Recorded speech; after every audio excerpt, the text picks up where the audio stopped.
మా నార్కల్ డిస్టిక్ అచ్చంపేట తాలూకా అచ్చంపేట డిపోలో నేను ఆర్టీసీ డ్రైవర్గా జాబ్ చేస్తుంటే 2010లో ఎక్కాను.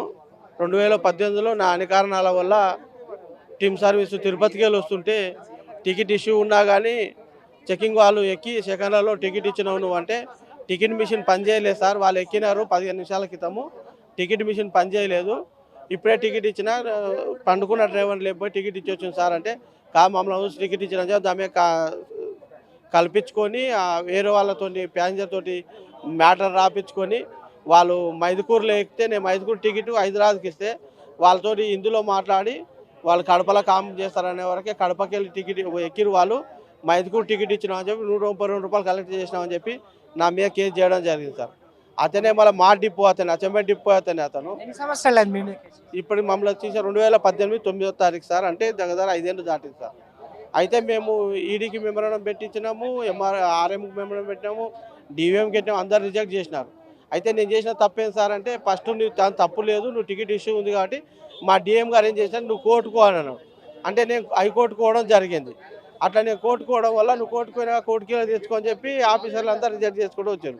అంటే నేను చేసిన తప్పేం లేదు సార్. అన్న టికెట్ ఇష్యూ ఉంది, ప్రజలకు ప్యాసింజర్ టికెట్ ఇచ్చాను, కాకపోతే కల్పించుకొని రాపించి నా ఉద్యోగం కోల్పోగొట్టింది సార్. దానివల్ల నేను 5 ఏళ్ళ నుంచి రోడ్డు మీద పడ్డాను. నా పిల్లల ఎడ్యుకేషన్ మొత్తం ఇబ్బంది అవుతుంది.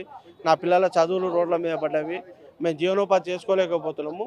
మేము మత్స్యకారులం సార్. ఊర్లో చెర్లలో పోయి చేపలు పట్టుకొని రోజు 2 కిలోమీటర్లు వస్తే 500, 600, 200, 300 వస్తే చేపలు పట్టుకొని జీవనోపాధి కొనసాగిస్తున్నాం సార్. మా ఉద్యోగం మాకు ఇప్పించాలని మేము రేవంత్ రెడ్డి గారిని కోరుకుంటున్నాం. ఇప్పుడు ఈ ప్రభుత్వం మీకు ఉద్యోగం ఇప్పిస్తా అని చెప్పేసి మీరు అనుకుంటారా? న్యాయం జరుగుతుందని ఆలోచనతో రేవంత్ రెడ్డి గారికి మేము ఐనోపం చేయడానికి అంత తెలంగాణ కార్మికులకు వెళ్ళి మేము 96 డిపోలకు వెళ్ళి 1560 మంది అందరం సీఎం గారి దృష్టికి తీసుకెళ్లాలని వచ్చినాం సార్. చెయ్యని తప్పులకు కేసులు చేసి మొత్తం టీఆర్ఎస్ ప్రభుత్వం లోపల అసలు ఉద్యోగాలే ఉండదు, తీసేయాలి, ప్రైవేటీకరణ చేసి ఆస్తులను నమ్ముకోవాలనే ఆలోచనతో మా మీద చర్యలు కట్టి మా ఉద్యోగాలు తొలగించడం జరిగింది సార్. పేరు యలమర్తి ప్రసాద్ అండి, సత్తుపల్లి డిపో కండక్టర్. నేను నాలాంటి మా మిత్రులు చాలామంది ఆర్టీసీలో రిమూవ్స్ అయినాం.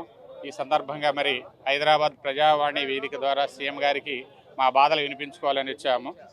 నిజానికి మేము ఎటువంటి తప్పు చేయలేదు. ఆ మిషన్లో దొరికినటువంటి కొన్ని పొరపాట్ల వల్ల మా మీద మేమో ఇచ్చి కక్షపూరితంగా మమ్మల్ని ఉద్యోగం నుంచి రిమూవల్ చేశారు. రిమూవల్ చేసిన దగ్గర నుంచి దాదాపుగా 3 సంవత్సరాల నుంచి నేను రిమూవల్లో ఉన్నాను. మాకు ఆర్టీసీ తప్ప ఆల్టర్నేషన్ ఏమి లేదు. ఏదైనా పని చేసుకోవాలంటే మమ్మల్ని ఈ వయసులో ఉద్యోగంలో పెట్టుకునే వాళ్ళు లేరు. మేము అడిగినా కానీ తిరిగినా కానీ మాకు ఎవరు ఉద్యోగం ఇచ్చే పరిస్థితి లేదు. మేము ఉపాధి లేక ఖాళీగా ఇంట్లో ఆర్థిక ఇబ్బందులతో సతమతం అవుతున్నాము. ఈ ఇబ్బందిని మా పరిస్థితిని సీఎం గారికి చెప్పుకొని మళ్ళీ ఉద్యోగంలో చేరాలి. వారు ఎప్పుడైతే మమ్మల్ని ఉద్యోగంలో తీసుకుంటారో అప్పుడే మేము సంతోషంగా ఉంటాము. అప్పటి వరకు మేము చాలా ఇబ్బందుల్లో ఉన్నాము. అయితే కొత్తగా రిక్రూట్మెంట్ తీసుకునే ఉద్దేశంలో ప్రభుత్వం ఉన్నట్టుగా తెలుస్తుంది. కొత్తగా రిక్రూట్మెంట్ కంటే మేము దాదాపుగా 1576 మంది రిమూవల్ అయినాము. మమ్మల్ని తీసుకొని మాకు న్యాయం చేస్తారనే ఉద్దేశంతో మేము ఈ రోజున ఇక్కడికి రావడం జరిగింది. ఈ ప్రభుత్వం మీకు న్యాయం చేస్తుందని చెప్పేసి మీరు అనుకుంటారు? ఈ ప్రభుత్వం, ఈ ముఖ్యమంత్రి గారు మాకు న్యాయం చేస్తారని పూర్తి నమ్మకంతోనే మేము ఇక్కడికి రావడం జరిగింది. ఎన్ని సంవత్సరాలు అవుతుందండి మీరు జాబ్ నుంచి తొలగించడం? నేను ఆర్టీసీలో రిమూవల్ అయ్యి 3వ సంవత్సరం ఇది. ఆర్టీసీలోకి నేను ఒక 15 సంవత్సరాల క్రితం ఆర్టీసీలోకి వచ్చాను. రిమూవల్ అయ్యి ఒక 3 ఇయర్స్ అవుతుంది. ఓకే, ఇప్పుడు మీరు జాబ్ చేసినప్పటి నుంచి మీకు ఇంతకుముందు పింఛన్ వస్తుంటాయి కదా, అదేమన్నా వస్తుంటాయా?